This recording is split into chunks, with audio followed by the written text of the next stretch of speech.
Sacrifice and compromise are commonplace in business. And to dispel the notion that sacrifice is equal to losing, it's not equal to losing. Sacrifice is equal to playing. All it means is that you're giving something up to be able to try. Today, I'm going to talk about when it is appropriate to sacrifice, because I feel like a lot of people sacrifice either too much or too little and stagnate or are never able to achieve their full potential. Sacrificing is quite the interesting concept in human culture. Ever since society has been created, sacrifice has always been a thing. And lately, it's become something that our younger generation has become obsessed with. The first way I want to talk about when sacrifice is appropriate is when you're starting. Especially starting something new. If you're going to be starting something new, sacrifice is always going to happen. You're either going to need to sacrifice time away from work, or if you're not going to sacrifice that, you need to sacrifice, going to the gym. You need to sacrifice maybe a little bit of quality time with your family, which all suck. And you don't really want to do any of that, nor should you just be easily trying to do that. You should always try to find workarounds, find situations where it can work out best for you. But sacrifice when starting out is always going to be inevitable. I'm going to use real life examples from all these. When I was first starting as my first business, my sacrifice at the time was school. I do not recommend dropping out. Most people should not drop out of school, and I loved school. It wasn't my passion, it wasn't everything I lived for, but school was important to me, and I liked learning, and I still love learning. And more importantly, before I left school, I knew all of the risks, but I knew that this was probably something I'm going to have to give up on for a while. No one really likes to give things up, to sacrifice things, because then it feels like you're losing. It feels like you're losing not just some sort of arbitrary or metaphoric battle. It feels like you're losing either a piece of you or you're losing something important, which you are. And that's what life is about, and especially in business. My first business, when I left school, I knew all the risks. And I don't like the sentiment that you can always just go back. It's never that simple. Life becomes harder. Life becomes more complicated. You get more responsibilities. But I knew the risks I was undertaking, and I knew the disappointment my mom and my family was going to feel. And to say, oh, I didn't care, I did it, I took the risk, and, I succeeded, is a lie. Of course I cared. I still lived with my mom at the time. You think that's an easy decision to make? It's not. It's very difficult. And it's not like I was leaving school because I didn't think it could teach me anything. Absolutely, it could teach you vital skills. It'll get you a degree, and it'll open a lot of doors for you. But I knew the risks I was taking.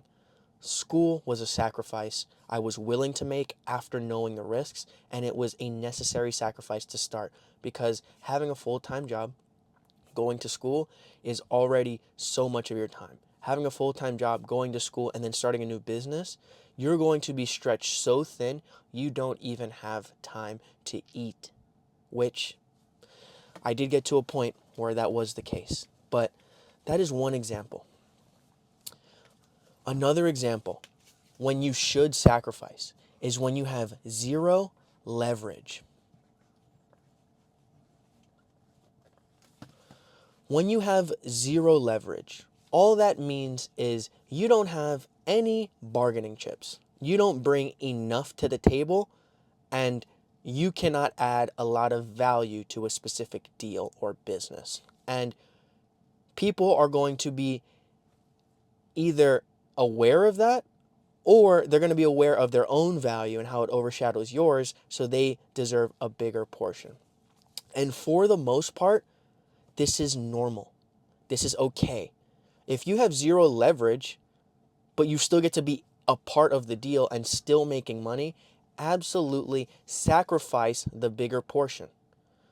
For example, my first real estate flip, I had the capital to be able to get the flip on my own, but I didn't have the connections, the experience, nor even the know-how on how to do a lot of the things you're supposed to do in a real estate investment. So I pulled in someone I work closely with who went half and half with me, and all she had to do was provide half the funding and give me her connections and guidance. Any of the physical work she did not need to do, any of the negotiating, anything that required her to be there or to be present or to have any kind of input. She had full faith in me, but also she didn't want to do the work. And it seems like an unfair transaction. If I'm going to be doing most of the work and I'm putting in half the money, I should get a bigger cut, right?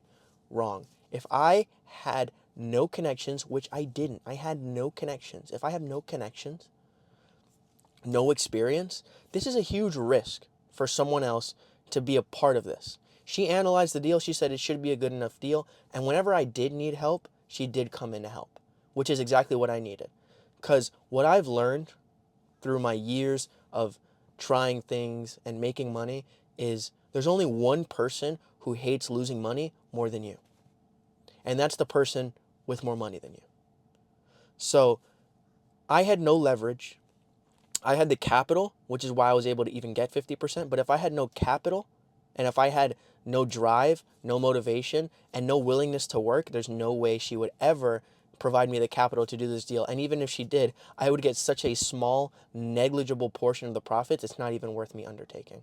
So this is another appropriate time for you to sacrifice. You're going to be sacrificing some profit. You're going to be sacrificing some time. You're going to be sacrificing a little bit of your sanity. But if you have no leverage, being a part of something is better. Getting a small piece of a big pie is better than getting no piece of a small pie. It doesn't matter. You need to be a part of something. You need to gain experience so you can eventually build up your leverage and be able to acquire more and participate more and get bigger cuts of bigger deals. That's always the goal. The next way when you are supposed to sacrifice is when you are overextended.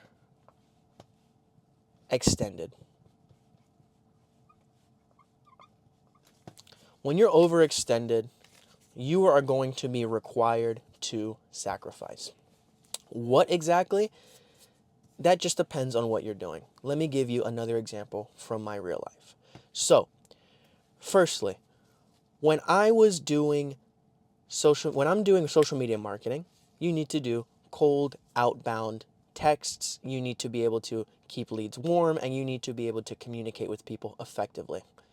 When I wanted to start acquiring new customers, I learned how to do cold outreach, and that's a difficult process. But once I learned and once I was good at it, I was able to start teaching other people because I wanted to undertake bigger projects. I wanted to get more into real estate, and I wanted to keep upping my skills doing different things. So what I had to do is I had to hire somebody. It was originally from Mexico, and then I transferred to the Philippines. But you hire somebody, and now you have to give up a certain piece of revenue because you need someone to do the work you were doing, and you need to train them adequately. So now you need to give up some money to be able to grow or continue to stay in that sector so you can grow on your own. You don't want to just delegate things just to free up time to do more. It's like just not do more, just to free up time for free use or personal time. You don't necessarily need to do that. If you want to keep growing, then delegating is not going to help you if you don't have plans to do different things and to continue to grow another side of your business or another side of your personal life.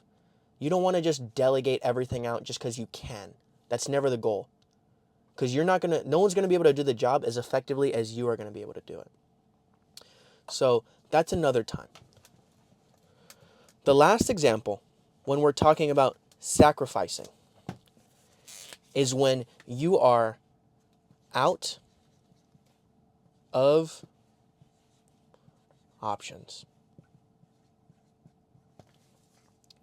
When your back's against the wall and you have no other choice, I like to say it's better to get a small piece than no piece at all.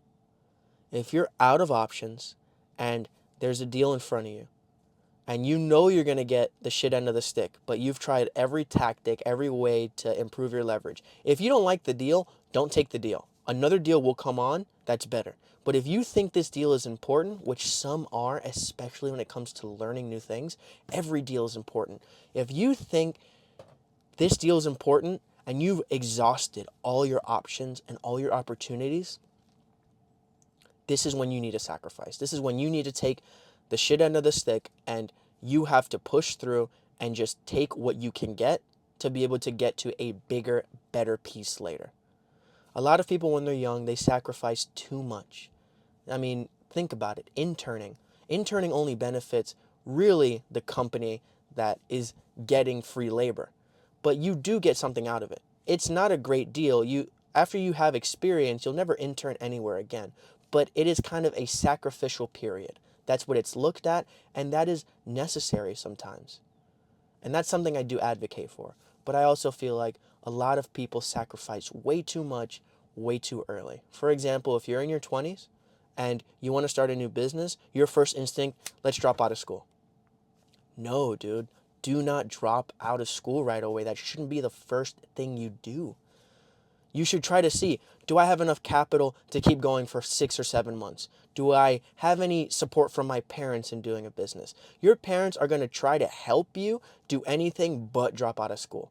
They don't want you to leave school. So, can your parents help fund your business? Do they believe in your business? Do they believe in you? If they don't, okay, let's think of something else. Can you get a part-time job that doesn't require too much? Can you do Uber and be able to raise capital to continue to grow your cash flow? No, because it's too time consuming. Then really start to consider, okay, what is the best and worst case scenario for you? But it should not be to drop out of school right away. That's not the case. It shouldn't be to quit your job right away. It shouldn't be to do something drastic immediately because you think you're going to get drastic results. That's not how it works. You want to look at all the options you can first before you sacrifice. Sacrifice is a last resort, and it should be used like one. That's basically it. Thanks for watching. If you like what you saw, subscribe, and see you. Thanks.